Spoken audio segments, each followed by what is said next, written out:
Bonjour aux sportifs à tous, un nouveau chapitre de vie qui nous accueille sur le plateau de Club Sport Santé avec nos thématiques de jour. Nous parlons de basketball avec un nouveau, ou sinon un bureau remanié au niveau de l'étoile filante de Lomé. Nous en parlons pour quelle visée justement.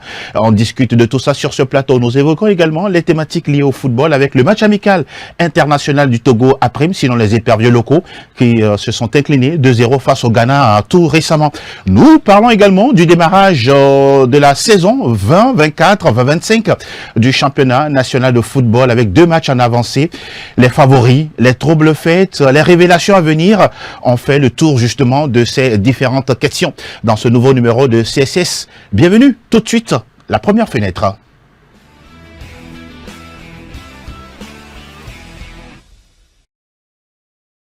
Nous sommes justement là pour vous accompagner et de parler de l'actualité sportive sur notre antenne. Nous sommes avec Delaïté. Bonjour Dela et merci encore de répondre au rendez-vous. Bonjour Angelo, bonjour à ces amoureux qui nous suivent chaque mercredi, chaque samedi.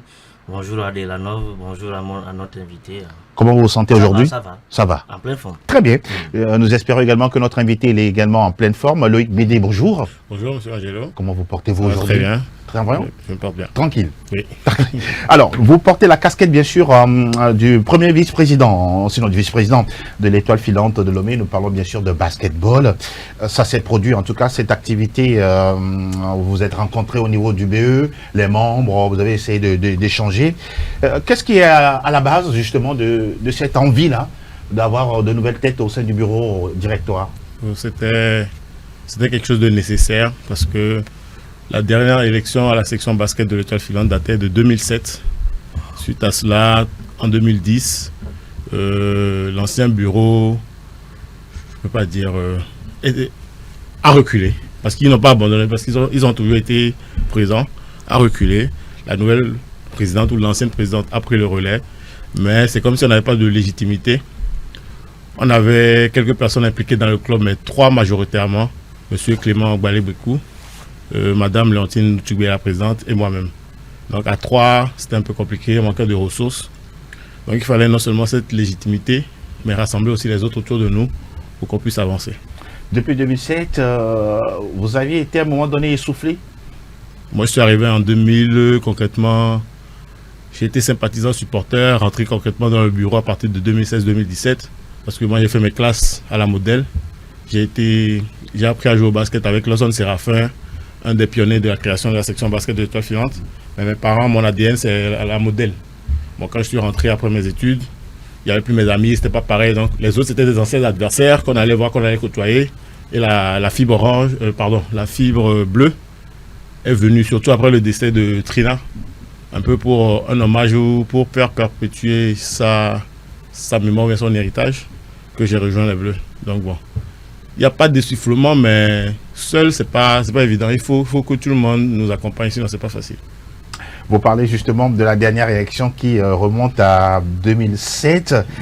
Si on doit regarder un peu dans le rétroviseur, sur les dernières années pendant lesquelles vous avez travaillé avec ce bureau-là, vous êtes satisfait de vous-même?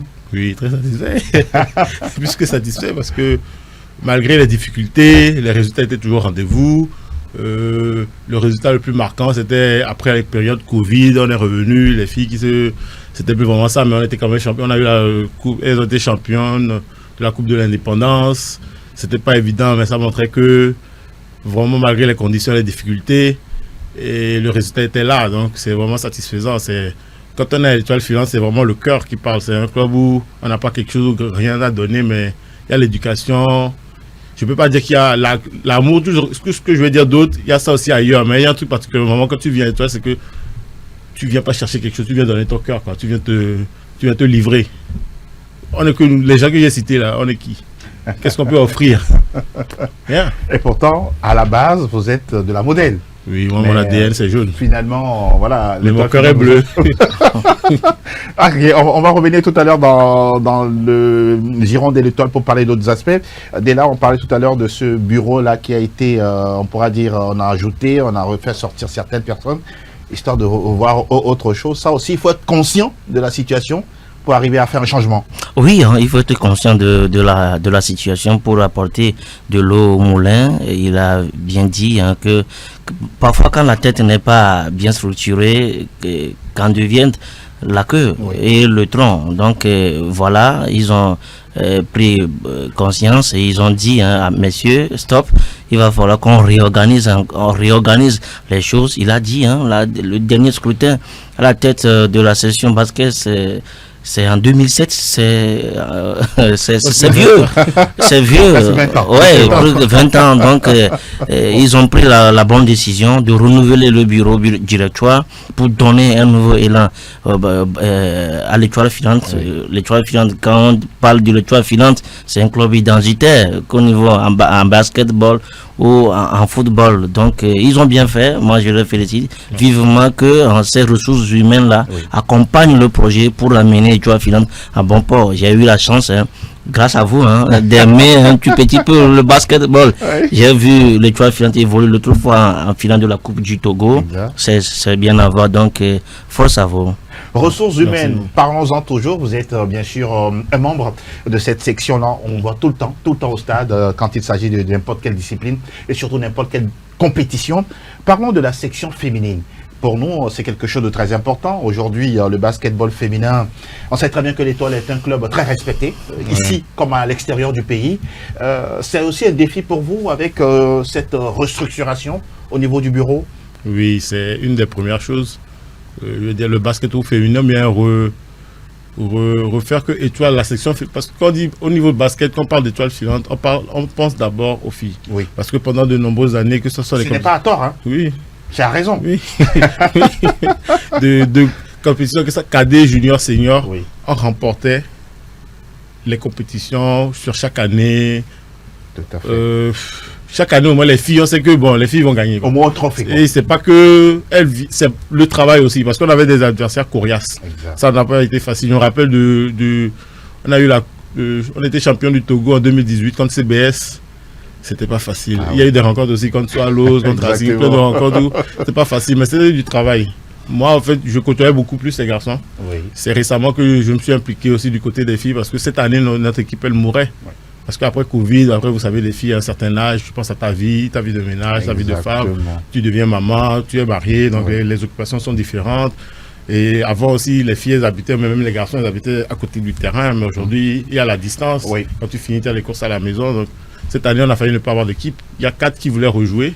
Dans les 4, 3 hésitaient, donc il y avait une qui restait, elle hésitait. Donc il a fallu parcourir les terrains de Lomé, aller partout, chercher des filles. Wow. Le niveau n'était pas terrible. Mais nous, en finale, cette année, c'est une grande réussite. Exact. Une équipe qui allait mourir et ne pas participer au championnat, mais qui finit en finale. En finale, oui. Franchement, c'est une prouesse. Face à une jeune équipe de Swallows qui est en train également de faire son trou. Vous parliez tout à l'heure de cette régénérescence au niveau des filles. On a eu la génération, Rachel Ndokwe, Samia Pidra, en tout cas les récentes. Mais pour vous, il faut arriver à trouver d'autres derrière elles. C'est une question de prospection. Une question de prospection. C'est aussi convaincre des parents de laisser leurs enfants faire du sport. C'est ça qui est un peu difficile aujourd'hui. Et surtout dans notre cadre, là où on se trouve à Gbadaraonou. C'est pas un cadre où, moi-même je dis souvent, si j'avais un enfant, je pense pas qu'il aurait joué là-bas. C'est pour ça que moi, je n'ai pas joué à Étoile. Hein. Vous parlez du site d'entraînement? Oui, du site d'entraînement. C'est pour ça que moi, je n'ai pas joué à Étoile. Parce que ma mère disait, oh là là, non, pas question. C'est un lieu qui, si tu n'as pas les pieds sur terre, tu peux vite dévier. Mais donc, vous pensez à délocaliser un tant soit peu dans les heures si c'est nécessaire, oui, mais de cœur, je pense que non, parce que c'est un lieu emblématique. Après, si c'est nécessaire pour évoluer, améliorer, on parle de changement, oui, améliorer en tout cas, c'est sûr. Justement. Ça sera une des missions du club, ça sera une priorité, parce que sans améliorer, on peut vraiment rien faire. Il faut vraiment améliorer. On va pas être inquiet, mais beaucoup plus rempli d'espoir. Non, soyez même, d'ailleurs, vous pouvez commencer à danser. Il est assez positif. Hein. On va parler justement, si vous parlez d'un nouveau bureau, c'est que vous avez de nouvelles ambitions. Oui. Et justement, nous voulons savoir qu'est-ce que vous mettez dans votre cahier de charge, votre agenda en matière de compétition, de formation, de tout ce qui va venir avec le temps. Non, bon, si je parle d'agenda, c'est pas compétition. En compétition, en agenda, en titre de perspective, En 2023, le dernier championnat, les garçons étaient champions. Oui. C'est fait un back-to-back chez les seniors.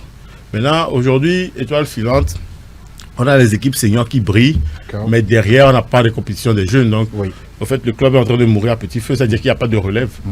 Donc, aujourd'hui, il faut reformer comme on le faisait avant. Donc, ça passe par la rénovation du terrain d'entraînement. Ça passe par une meilleure organisation au sein de la structure. Ça passe par avoir une vision, un plan stratégique pour y arriver. Oui. C'est tout ça que nous sommes en train de faire. Donc, aujourd'hui, déjà, restructurer le club, ça va prendre à peu près 6 mois, 1 à 2 ans pour s'asseoir vraiment sur le championnat ici. Avec la formation et tout. Bon, 1 an, 2 ans, c'est trop pour la formation, c'est pas assez, il faut un peu plus. Parce qu'aujourd'hui, pour bien former, il faut des enfants jeunes qui arrivent, il faut un temps pour apprendre, pour évoluer, il faut des compétitions, organiser des compétitions de jeunes aussi dans nos catégories. Parce qu'il y a des enfants chez nous qui quittent déjà junior pour arriver enseignant, mais ils ne peuvent pas intégrer l'équipe. Donc, créer une compétition espoir U21 pour eux. Et aussi vraiment... Vous ne voulez pas les surclasser, vous? Vous voulez que ça soit normal? Directement, vu que moi, je veux aussi un résultat. Parce que pour moi, le résultat va ramener des sponsors. Exactement. Donc, si on veut les surclasser directement, on aura du mal à avoir des résultats pour attirer les gens. À moins d'avoir un autre projet qui va dans un autre sens. Donc, après, ça peut être un truc à être débattu. Peut-être 1 ou 2 peut être surclassés. Oui. Pendant longtemps, si on a bien joué parce que des gens comme Kenneth, Cosby et d'autres ont été surclassés et ça nous a sauvés. S'il y a des enfants brillants, tout ça dedans, il y en a. Mais après, il faut aussi travailler. Des fois, aujourd'hui, quand nous en parlons parce qu'on n'a pas joué, comme si on ne valait rien, quand tu donnes des conseils, parce qu'ils savent déjà. Il y a des enfants, ils ont le potentiel, mais il faut vraiment s'appliquer, travailler. Eux, ils veulent venir jouer, ils ne veulent pas venir s'entraîner. Donc, il y a déjà ça qu'il faut voir. Vous parlez du travail. Il y a un monsieur qu'on respecte beaucoup à l'étoile filante, c'est Clément Kadegbekou, qui fait un travail énorme, humble comme toujours. Quel est votre regard justement sur son implication au sein du club? Il a maintenu le club. Aujourd'hui, je vois des enfants U14 étoiles filantes, c'est lui. Parce que moi, vraiment, comme il dit, j'étais focalisé sur les garçons, les seniors. Parce qu'en fait, je venais retrouver mes amis et puis on s'amuse. C'est un club d'amis, on s'amuse, on passe du bon temps. C'est vraiment là maintenu parce que aller là-bas, maintenir les enfants, les emmener, c'est l'encyclopédie du club aujourd'hui. Il connaît toute l'histoire du club, il connaît toutes les personnes. C'est le monument du club. Lui, il ne sait même pas comment le remercier ou bien comment lui rendre hommage. Je n'ai pas les mots. Et puis en idée, en structure, c'est quelqu'un de vraiment très compétent et qui, sa part à la survie ou à l'existence du club est énorme. Énorme, vraiment très engagé, toujours disponible. C'est pas évident de trouver quelqu'un comme ça. L'étoile filante de Lomé, quand on parle de basketball, c'est un club emblématique et très très respecté. Ici à Lomé comme à l'extérieur du pays, il n'y a rien à dire là-dessus. Vous avez touché du doigt tout à l'heure les compétitions de jeunes. On sait très bien que dans le bureau, il y a madame docteur Léontine Noutibé qui fait partie également du bureau fédéral. Et vous allez faire le plaidoyer pour les compétitions de jeunes par son biais, par son truchement? Peut-être pour le football féminin, mais pour les compétitions de jeunes, je pense à moi-même organiser des tournois. Ah d'accord. Mais en partenariat un peu avec la Ligue, puisque je suis aussi à la Ligue. Oui. Lomé Golf. Oui, à la Ligue Lomé Golf. Oui. C'est des tournois et des compétitions, surtout pour les jeunes, pour pouvoir qu'il y ait des temps de jeu, des temps de match, mais les jeunes, surtout garçons. Parce que les jeunes filles, c'est pas ça va aller dans le basket féminin qu'on va essayer de refaire pour Étoile Filante et en même temps aussi probablement pour la fédération, parce que notre présidente est responsable du pôle développement du basket féminin à la fédération. Donc on va essayer de combiner plein de choses en une seule. Oui. De toute façon, aujourd'hui pour le basket, je pense qu'il ne faut pas se mettre de côté et travailler seul, il faut travailler avec tout le monde, que ce soit la fédération, tous les autres clubs, vraiment tout le monde. Parce que sinon, peut-être tu vas évoluer à ton seul niveau, mais si tu évolues seul à ton seul niveau, après il n'y a plus de compétition. Il faut que tout le monde doit grow up. La dernière fois, je parlais encore avec un grand frère, Bébé, qui avait joué à Aiglon, Blue Star et Modèle. Quand il parle, tu vis, parce que ce qu'il te raconte, nous on a eu la chance de voir ce genre de truc. Il faut qu'il y ait la fibre derrière, c'est tout le monde. Le niveau a diminué aujourd'hui. Beaucoup diminué. Le niveau a diminué, ce qui fait que les mobilisations au terrain lors des compétitions, c'est pas énorme. Il faut qu'on augmente le niveau pour ramener le public, pour qu'ils viennent voir un spectacle intéressant. Vous aimeriez voir un jour l'Étoile Filante, section masculine ou féminine à l'habiller, elle par exemple? Oui, c'est l'objectif. Dans notre vision, c'est d'ici 5 ans à plus, on serait déjà assis sur le basket togolais, mais après à l'international, déjà en passant par africain. Oui. L'objectif, c'est pouvoir faire une équipe pour d'ici quelques années aller à la balle. Nous, on veut structurer le club de façon même que ça puisse devenir professionnel. C'est ce qu'on souhaite faire.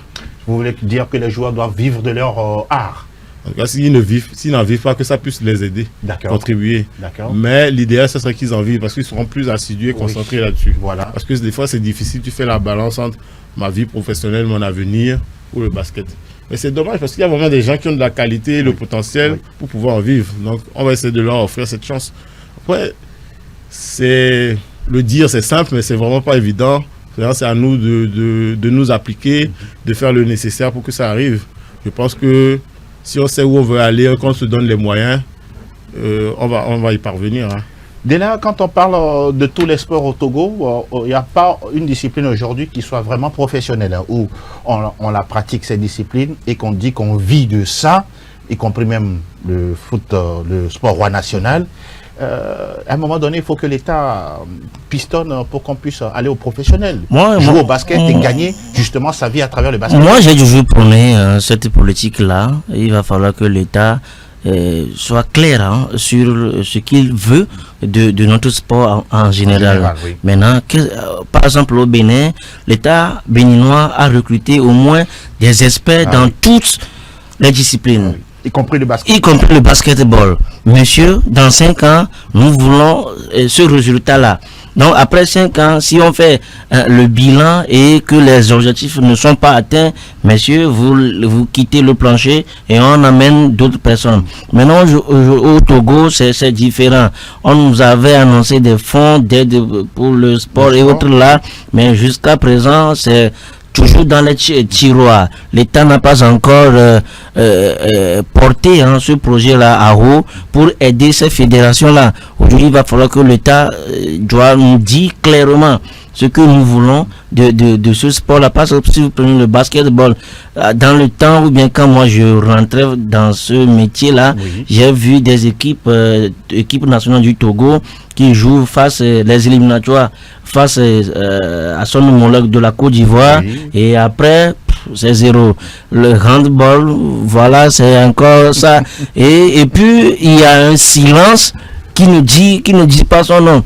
Dieu merci. Et ça pénalise la jeunesse. Ça pénalise la jeunesse. C'est pourquoi certaines joueuses ou bien certaines joueuses, ils sont obligés de changer de cap, aller à l'est, à l'ouest, ou bien de construire un foyer, d'aller se marier et autres là. Vous voyez les difficultés qu'éprouve le bureau de mon ami Loïc. Ils vont de terrain en terrain pour dénicher ces talents-là, histoire pour construire, pour étoffer la session féminine des 3 finales. Or, s'il y avait une politique sportive bien modélée, il n'y en aura pas de problème. Il doit puiser uniquement que dans les pépinières. Donc, voilà un peu. C'est pourquoi j'ai adhéré au projet de la Fédération nationale de basketball entre-temps, qui ont associé les entraîneurs et ou bien les éducateurs. Ils ont amené les parents de ces athlètes-là, que les parents viennent voir ce que leurs enfants font sur ces terrains-là. Donc, pour qu'il y ait un bon accompagnement, vivement que l'État togolais y réfléchisse pour donner un autre éclat ou bien notre image à notre sport. Nous disons que le Togo regorge de beaucoup de talents, de beaucoup de potentiel, que ce soit de Lomé jusqu'à Saint-Cassé à l'intérieur du pays. Il y a énormément de jeunes qui ont envie justement de faire des sports, du sport si vous voulez, et surtout du basket, pourquoi pas, et être meilleur là-dedans. On rappelle qu'il y a un jeune Togolais qui évolue aujourd'hui à la NCAA, il s'appelle Samson Johnson, qui a quitté le centre sportif Swallows. Il y en a d'autres, oui, il y en a d'autres dans d'autres pays en Europe, sauf que pour l'instant, ici chez nous, il n'y a pas cette véritable gouvernance, cette politique sportive pour entretenir justement les infrastructures, en avoir de nouvelles, mettre en place une véritable politique professionnelle et faire gagner justement ces retombées-là à nos jeunes athlètes. Il y a également cette question de la diaspora. On sait qu'il y a de bons anciens joueurs de l'étoile filante qui sont aujourd'hui en Europe, aux États-Unis que vous connaissez très bien. C'est quoi la relation qu'il y a entre vous? Pour l'instant, la relation qu'il y a, j'ai des relations avec quelques-uns qu'au fil des années ils sont. Parce que moi quand je suis là, tout ce qui est étoile filante, j'entends que tu as fait étoile filante ou bien tu es ancien, ça devient un lien. Je m'approche de toi, on discute, je te parle du club. Mais c'est que les gens en Europe, ils ont leur réalité en fait. Il faut savoir leur présenter les choses et savoir à quel moment les aborder ou bien ce qu'il faut leur demander. Et ils veulent pas jeter leur argent par la fenêtre. Il y a ça. Ah d'accord. Et puis Moi, je pense qu'il faut lever leur sensibilité. En conférence. Leur parler de l'héritage qu'est l'étoile filante, en fait. D'accord. C'est quelque chose... Par exemple, moi, quand j'étais en Europe et que je faisais mes études, j'avais toujours un souvenir. Le même me manquait le plus parce qu'il y avait ma famille, mes amis et le basket. Je pensais à tout le temps, à même moment que je passais avec mes amis de la modèle, que ce soit aux entraînements, que ce soit lors des réceptions. Oui. Je pensais beaucoup à Dakaté, à ces gâteaux, ces yaourts, ces sandwichs. Je Intéressant. pensais à tellement de choses, à comment avec mes amis, on se regroupait, on se retrouvait dans des restaurants, on fêtait les anniversaires les uns des autres. Oui. C'est des moments qui ont marqué mon adolescence. À travers le basket. Oui. Intéressant. Moi, je faisais rien d'autre. Hein. Je faisais que du basket Ah et mes oui. cahiers. Waouh. Si tu me parles d'un film, je ne connais pas le titre. Tu me parles d'une chanson, je ne connais pas. Parce que tous les week-ends, moi, j'étais au terrain. Je travaille le samedi soir, le vendredi soir, samedi matin. Tous les week-ends, moi, je suis au basket. Moi, je pensais que j'allais devenir professionnel. Ah oui. Ah oui. Mais aujourd'hui, vous êtes orienté vers le management. Oui, je pense, je veux vraiment en faire ma profession même d'ailleurs. Absolument. Je veux vivre de ma passion. Je veux vivre de ma Et passion. vous voulez que les gens de la diaspora vous accompagnent aussi? Oui, c'est vraiment... Au fait, pour répondre clairement à votre question, Oui. on voudrait créer un club des supporters. Donc, supporters à Lomé ici et à la diaspora. D'accord. Et si ça peut... Des fois, c'est même pas de leur poche qu'on veut quelque chose. Hein. Oui. Ils ont des clubs dans leur ville, des associations sportives qui ont du matériel, qui Oui. n'utilisent pas, qui renouvellent. Nous les faire parvenir. Voilà. Moi, je vous dis même, je suis prêt à payer le transport, envoyez-moi ça. Ah, Juste d'accord. vous, faites Envoyez le lien tout. et les essayez ballons, les d'envoyer. chaussures, les panneaux, tout ce que vous voulez. Même si ça ne suffit pas à Étoile Filante, il y a d'autres qui en auront besoin. Absolument. Donc, c'est pas que si ils envoient, c'est pas que en priorité, ça sera pour Étoile, bien entendu. Oui. Mais s'il y en a trop qu'on ne peut pas utiliser, on envoie à d'autres personnes. Oui. C'est ce qu'ils pourront faire aujourd'hui pour le basket parce que on parle de l'État et des autres qui doivent faire. Mais nous-mêmes, on fait quoi? Nous-mêmes, qu'est-ce qu'on doit faire? Très bonne question. À force de les attendre, Oui. entre guillemets, on va dire, malgré leurs efforts, on ne va pas très loin. Essayons de faire en sorte de le faire nous-mêmes. Pourquoi les entreprises au Togo ne s'intéressent pas au sport Oui. comme ailleurs? L'État ne les incite pas. Qu'est-ce que nous, on peut faire Exactement. de sorte que, peut-être, on va trouver que je parle de c'est bien beau, c'est pas évident. Rien n'est facile. Non, on parle de la réalité. Voilà. Ce que vous vivez Oui. également. Rien n'est facile. En menant les à s'intéresser. Si on fait un événement aujourd'hui, il n'y a pas de sponsor, mais que l'événement est magnifique, on en parle, il y a du monde. Toute entreprise qui veut de la visibilité va courir pour Elle va- venir. Absolument, elle va s'aligner. Voilà, c'est par ça qu'il faut. Moi, je pense que c'est ça. Donc. Les responsabilités sont partagées. Oui, oui, oui. Voilà qui est Oui. dit. Loïc, pour justement terminer cet entretien, sûrement que vous n'avez pas abordé un aspect que vous aimeriez justement éclairer avec nous. Lequel? Bon, je ne sais pas. Quelque chose que vous aimeriez partager avec nous. Non, c'est juste que si on veut que notre sport évolue, soyons vraiment ensemble, quoi. Oui. Évoluons dans... Et puis ne gardons pas rancune. Quelqu'un m'a fait si je garde à cause de ça. Moi, j'ai eu à me fâcher avec des gens à cause du basket. Des amis, des grands frères m'ont dit, oh, le basket, là, ça s'arrête sur ce rectangle. Exact. Après ça, il y a la vie d'ailleurs. Il y a la vie de tous les jours. Donc, laissons ça. Concentrons-nous sur ce qu'on veut, on aime, on avance. Mais soyons positifs et ensemble. Il y a trop de petits coups bas que c'est pas bon. Et qui n'aident pas le basket à évoluer. Voilà. Hmm. Si on fait ça, si on n'est pas ensemble, Ça va jamais ça évoluer. va jamais Ça, évoluer. c'est vrai. Il n'y a pas une obligation que ce soit moi ou lui qui est le résultat. Si on est là à cette table-là, si tu réussis, là, c'est nous tous qui avons réussi. Absolument. C'est pas histoire de je veux être devant, je veux ça, Non, pourquoi lui il a fait on ça. n'est pas en Non. compétition. Non, Voilà. non, voilà. Loïc Bédé, on a eu le plaisir à vous écouter. Merci, malgré votre agenda surchargé. Non. hein, d'être Pour passé le voir. basket, je veux libérer toujours. La preuve, vous êtes là Voilà. avec nous. On a été très ravis de vous avoir Moi sur de ce même, plateau. merci pour l'honneur Merci beaucoup. et pour le partage. On se dit à bientôt. À très bientôt. On vous souhaite bon courage pour la suite Merci. et que du succès Amen. pour le nouveau bureau de l'Étoile Filante et Amen. passer nos salutations à Dr Léontine Je le Anoutibé. ferai, je le ferai. Mesdames et messieurs, on continue cette émission. Désormais, on va ouvrir une autre fenêtre dans quelques secondes, le temps de passer le jingle et on parle toujours d'actualité nationale.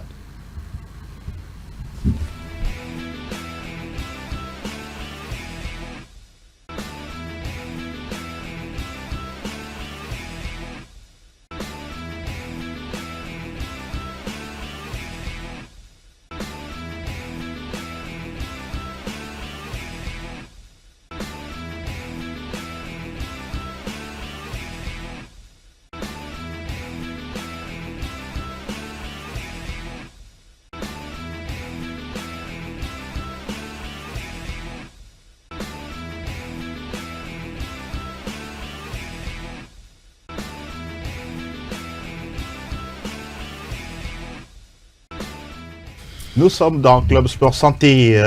Nous sommes encore une fois 3 sur ce plateau avec l'arrivée de Delano Batikoun. Bonjour Dela. Bonjour Angelo, bonjour Adela. Il a déjà vendu la mèche. Ah oui, justement, il y a certains qui vont réclamer, mais lui, il a déjà dit que vous étiez déjà là dans le couloir. Comment vous portez-vous aujourd'hui? Je me porte merveilleusement bien, surtout que on a tellement attendu la rentrée des équipes quand je veux parler du championnat national. Aujourd'hui, ou bien enfin, on aura ce démarrage-là. C'est quand même un grain de moudre. Pourquoi pas? Quelque chose. Avant de parler de la dernière nationale de football, nous allons évoquer les éliminatoires du CHAN avec le Togo de Koubadia Kader qui se prépare tout doucement pour ce match face au Niger qui arrive très très vite. Nous évoquons d'abord cette défaite en amicale internationale contre le Ghana. La dernière fois, c'était à huis clos, c'est vrai, mais à l'arrivée, le Togo qui s'incline 2-0. Pour vous, d'abord, analyse justement de cette sortie des éperviers locaux. C'est un match amical, il n'y avait pas d'enjeu. À l'arrivée, c'est une défaite pour le Togo, 2-0. On était à domicile, c'est vrai que c'était un match amical, un match à huis clos, mais on ne peut pas dire que c'était devant le public togolais. Oui. Mais quelque part, on avait les supporters togolais qui envoyaient les énergies positives à cette équipe-là. Mais malheureusement, à l'arrivée, on ne peut pas réellement jauger le niveau de cette équipe sur cette rencontre. Mais en même temps, il faut le dire, les hommes de Kader Koubadia, la dernière fois, n'ont pas été à la hauteur de la tâche, que ce soit dans le contenu, que ce soit dans le body language. Peut-être que le staff leur a dit lever un peu le pied. On n'a rien compris la dernière fois parce qu'on a vu une équipe ghanéenne qui était très appliquée, que ce soit tactiquement et puis physiquement. Les joueurs ghanéens étaient là par rapport au Togo. Est-ce que quelque part c'est la préparation assez dense qu'on a faite? Il y a quelques... Vous vous interrogez? Je m'interroge sur cela parce que toute une semaine, chaque jour, ils ont eu 2 séances. Oui. Une le matin, une dans l'après-midi. Et après, on a allégé un peu le programme pour pouvoir permettre à ces joueurs, surtout les joueurs de la SCK et puis de l'ASCO de Kara, pour aller disputer la Super Coupe du Togo le week-end dernier. Est-ce que les joueurs accusent vraiment le coup de cette préparation assez dense-là? C'est la question que je me suis posée. Vous sentez que c'est possible qu'ils aient eu une surcharge? Quelque part, ça peut arriver parce que la dernière fois que ces joueurs-là étaient à championnat, c'était depuis le mois de juillet. Ça fait tellement longtemps. Et après, on ne sait pas... ce que mangent ces joueurs-là quand ils sont chez eux à la maison. On sait très bien ce qui se passe dans le football togolais. Donc, est-ce que le staff, surtout les kinés, ont fait ce travail-là, les docteurs de ces équipes-là ont fait le travail assez adéquat pour permettre à ces joueurs de récupérer de toute cette préparation afin d'être aguerris pour faire...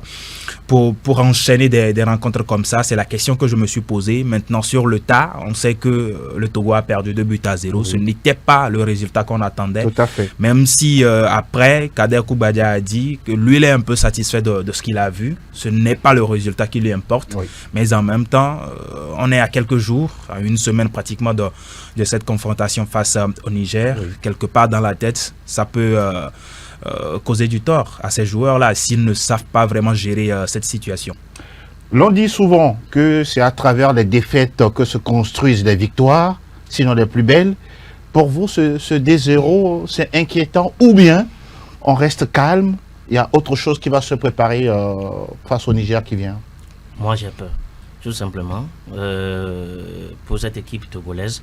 Parce que moi, ce que j'ai vu face au Ghana l'autre fois, c'est pas du tout bon.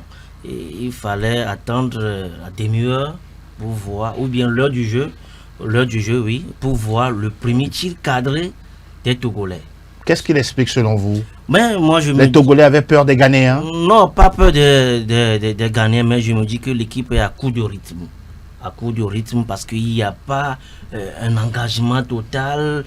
Mais pourtant, dès là, ils sont dans les meilleures conditions. Oui, on a commencé très tôt. Les entraînements étaient réguliers. Et si vous prenez l'équipe togolaise a joué bas. C'est ce jeu-là qu'on a joué face au Bénin, ici, au stade de Kégué et en Côte d'Ivoire. Et on pensait avoir fait le nécessaire. Mais on a franchi la première étape. Mais on a franchi le premier étape.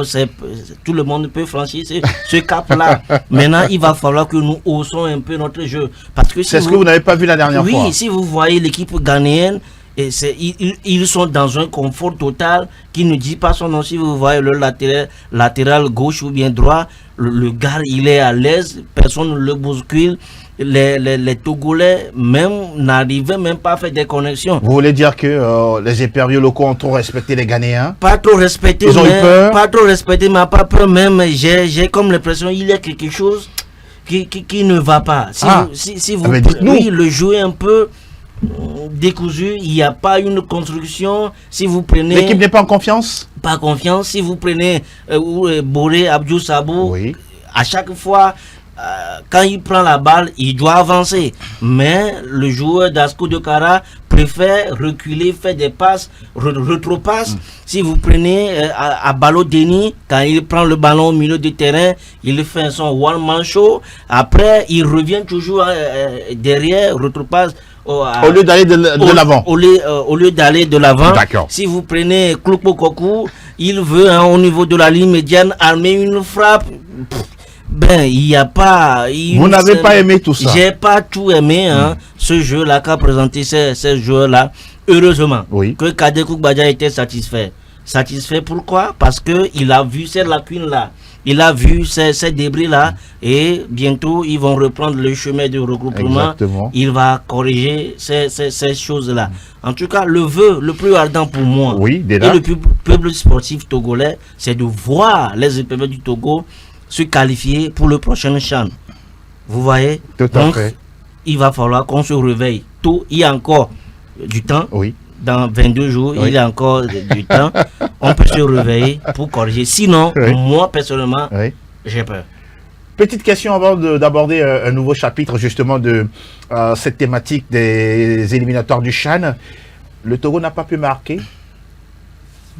Comment vous expliquez ça? Et pourtant, on a des attaquants intéressants. Urobodi Arissou, Kloukpo Kokou, et il y en a d'autres. Hein? Bruno Avoto, Akoro Bilali, merci beaucoup. En fait, c'est difficile aujourd'hui de trouver ce joueur-là qui sera capable de dribbler tous ses adversaires et aller marquer devant.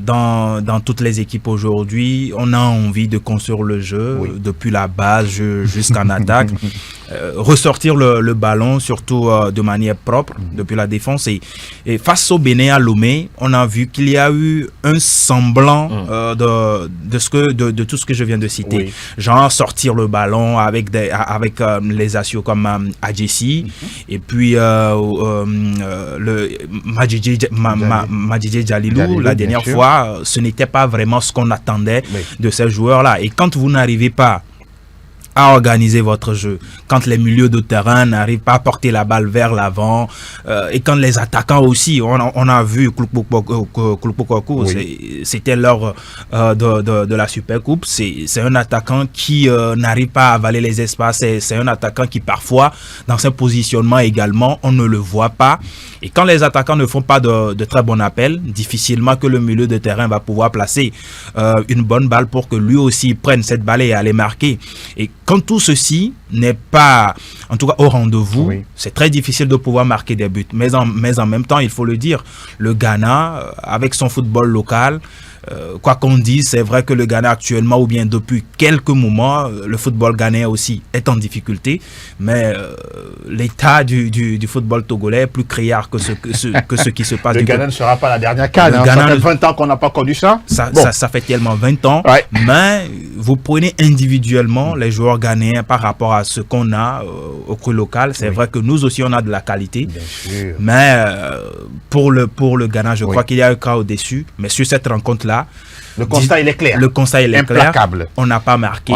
Et dans des situations où on a envie de voir le meilleur buteur du championnat, où on met souvent celui qui n'a même pas marqué une dizaine de buts sur la saison en tant que titulaire devant lui quelque part dans la tête, ça n'aide pas le joueur. Et le joueur même il a prouvé 1000 fois qu'il lui il est né pour marquer.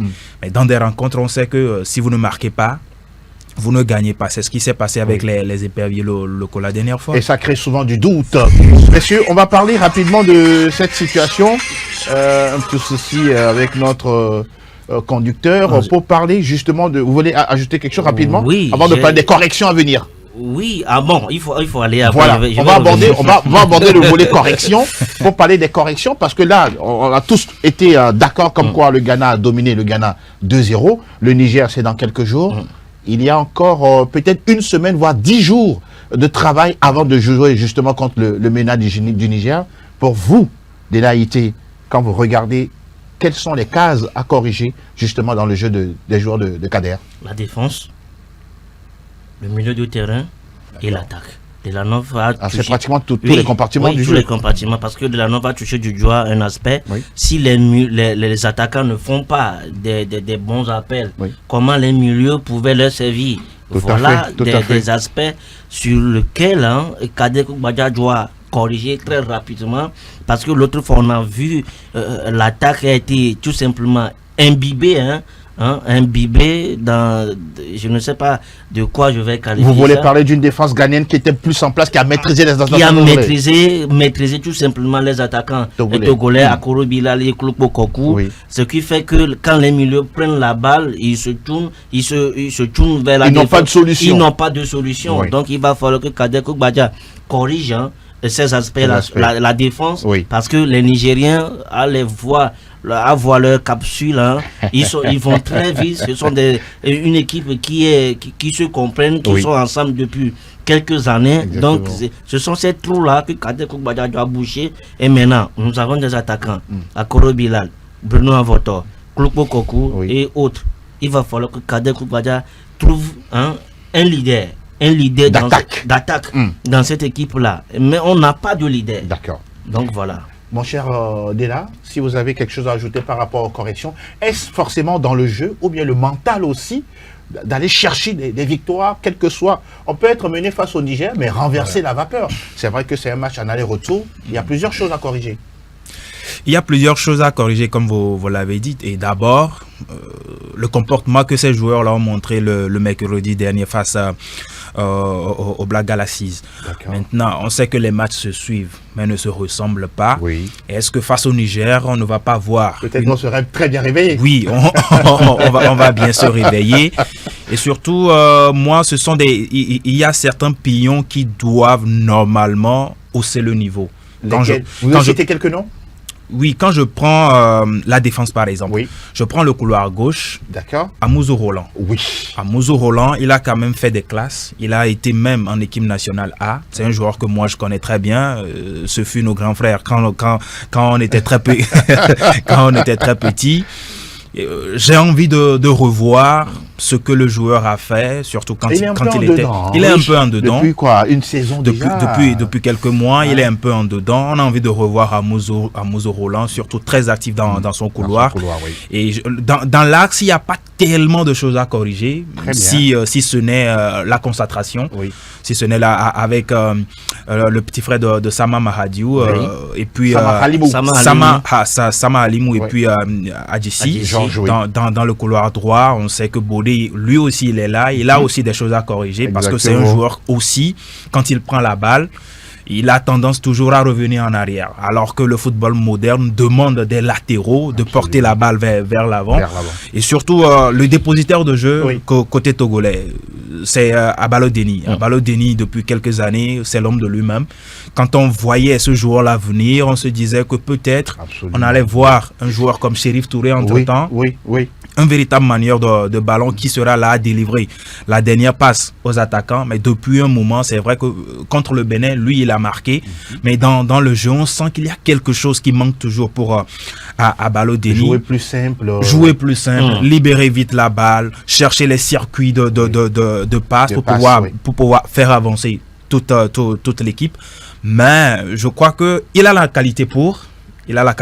s'il peut mettre des gestes inutiles de côté pour mettre son talent au profit au service de ce groupe-là, ça va vraiment nous avantager. Et puis dire à ces attaquants-là, si vous voulez vous mettre en confiance, d'abord, c'est de se créer des occasions. Et quand vous créez des occasions, ben, je pense que c'est le meilleur moyen pour pouvoir marquer des buts. Parce que quand vous n'avez pas des occasions, vous ne pourrez même pas marquer. Pas du tout. Peut-être que la solution peut venir des coups de pied. Oui.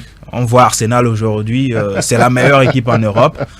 Qui marque sur des coups de pied arrêtés. Pourquoi pas ne pas essayer cela aussi avec l'équipe nationale locale? Et pourquoi pas aussi ceux qui sortent du banc, qui reviennent ou qui viennent sur le terrain apporter une solution, parce qu'il faut également avoir un banc de qualité. Parce que, si vous êtes remplaçant, c'est parce que vous avez de la qualité. C'est parce que vous avez de la qualité. Quand vous faites rentrer, vous devez apporter la différence. Oui, on doit avoir un profondeur de banc. Ouais. Et puis, il faut parler un tout petit peu de l'adversaire du Togo, le Niger, qui joue cet après-midi face au Burkina Faso, au stade de Séni Kounté. Il faut en aller-retour. Hein? Oui, il faut en aller-retour. Ce qui m'intrigue un peu est que si vous prenez un peu la relation qui est entre le Niger et le Burkina, c'est comme il y a quelque chose qui se trame, hein, parce que c'est l'AES. La CAF aussi a envoyé un arbitre burkinabé à Lomé, Jean Ouattara, et que la CAF aussi a recusé de répondre favorablement au Togo. Et tenez-vous bien, le match c'est ce jour-là au Mali, au stade de 26 mars de Bamako. Vous voyez des choses? Ouais, je vois des choses. Déjà même si on n'a pas les preuves. Déjà que cet arbitre-là a déjà... vous comprenez un peu ça. On parle comme quoi il n'y a pas eu de partialité dans les matchs. Moi, je crains. Parce que si vous voyez la Fédération nigérienne de football, il a dit que les relations bilatérales qui nous lient entre le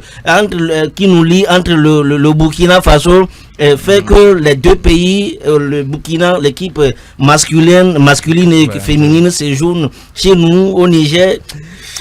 C'est l'hospitalité africaine. Vous en doutez? Non, mais je comprends un peu l'état d'esprit de Dela. Calmez-vous, on va sûrement s'en sortir. Messieurs, on va faire justement un stop au niveau de cette émission pour parler désormais de la D1 nationale de football avec le démarrage de la nouvelle saison à partir justement de ce samedi avec 2 matchs en avancée. Il y a déjà ce match-là entre ASOTR et puis ASCK et puis Doumbé qui croise l'AS Bina. Mais d'abord, messieurs, on va parler justement de ce démarrage-là, de ce championnat, la nouvelle saison. En parlant d'enjeux, on parle de favoris, de troubles faits. On va prendre case par case. Pour vous, les favoris, qu'est-ce que vous en dites? Les favoris naturels de ce championnat restent et demeurent à l'ASCO de Kara et puis l'ASCK.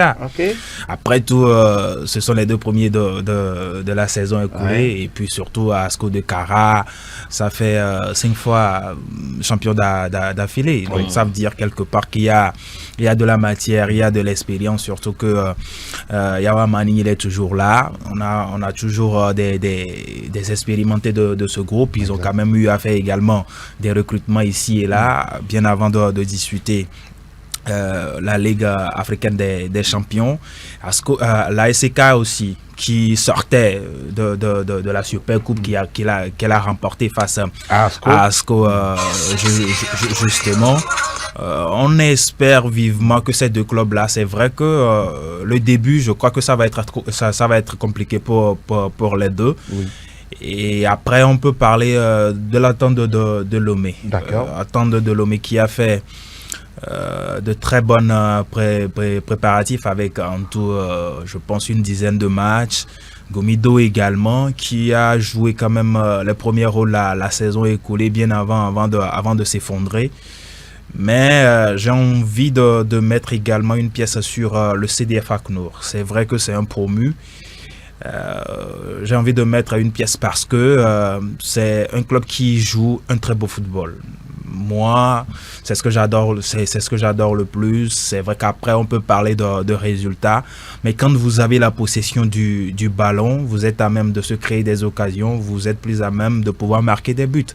C'est vrai que ça aussi, ce jeu-là, ça aussi son revers de la médaille. Bien sûr. Mais en même temps, il faut parler des expérimentés, comme je l'ai dit, ASCO, ASK, Entente de Gomido. Là, c'est Barracuda, pourquoi pas? D'accord. Là, c'est Barracuda parce qu'on a un entraîneur qui est chevronné, expérimenté, qui fait quand même de très bons boulots. Je veux parler de Wadja Sakibou Lantam, qui a fait ses preuves du côté de l'AS Bina. La saison écoulée, il a fini avec Boulissou à la 5e place. Et puis, aujourd'hui, il sera à la tête de l'AC Barracuda. Ce sont des équipes qui seront réellement attendues, sans oublier la SOTR, un favori annoncé qui n'est jamais présent à l'arrivée.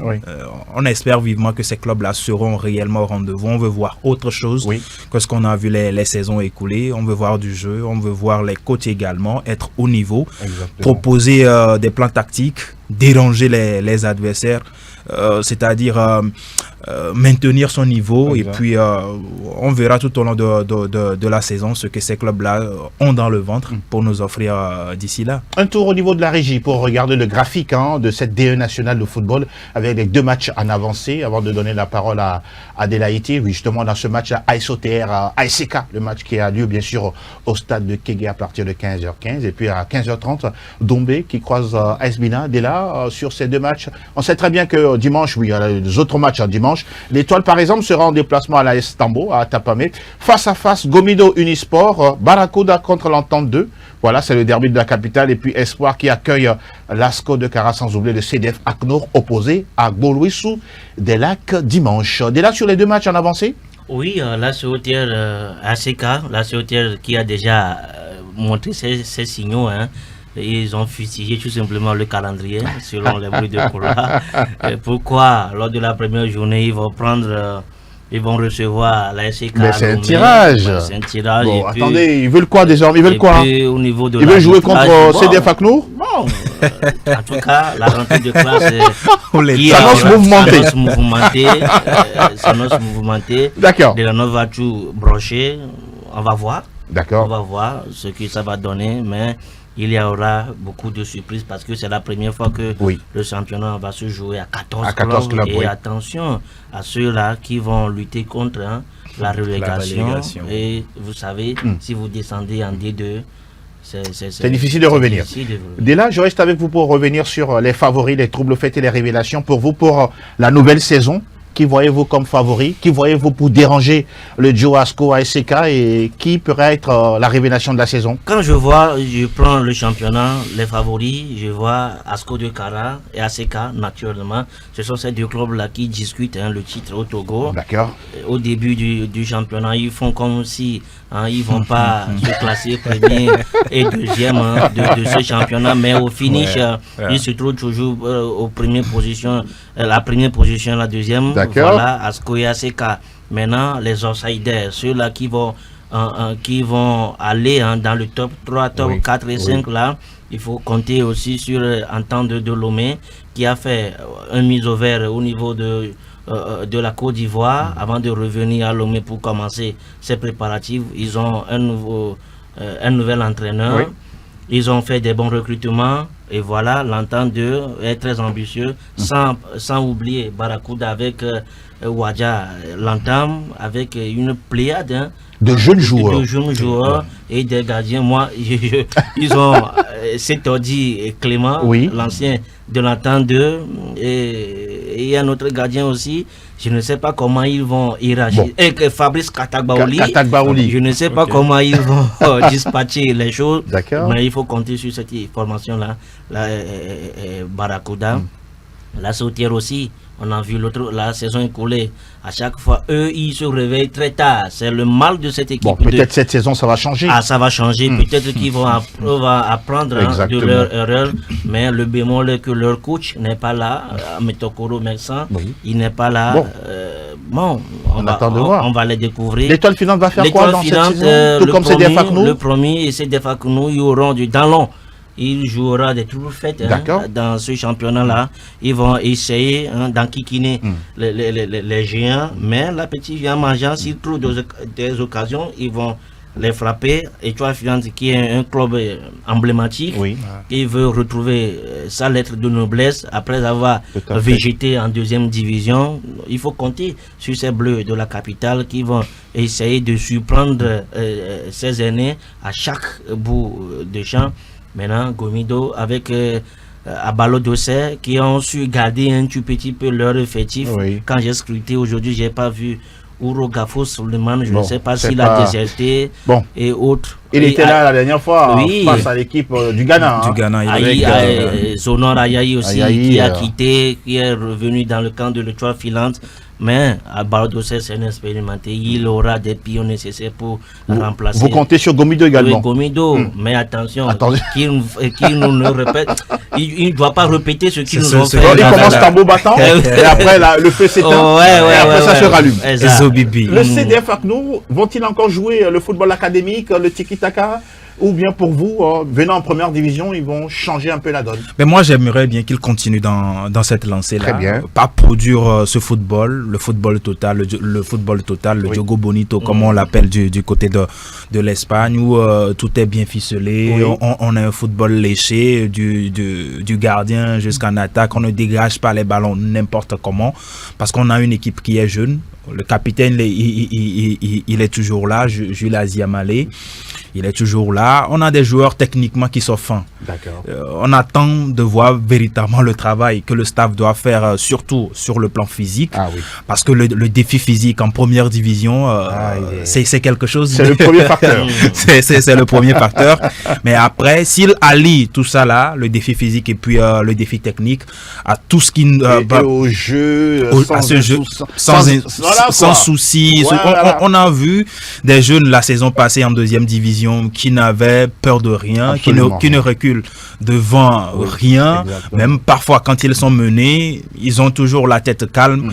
Ils déploient leur football et à l'arrivée on a vu que c'est quelque chose qui a payé tout au long de la saison. Maintenant on a envie de voir la D1, c'est un autre niveau. Mais s'ils peuvent toujours rester fidèles à leur philosophie, je pense qu'ils vont attirer tellement de sponsors. Ils vont attirer tellement de sponsors parce qu'on sait réellement que tout le monde a envie de se faire voir. Absolument. Et si on peut coller son image à quelque chose qui marche déjà et qui est beau, ben, pourquoi pas? Pourquoi pas? Nous, on va se délecter tout simplement.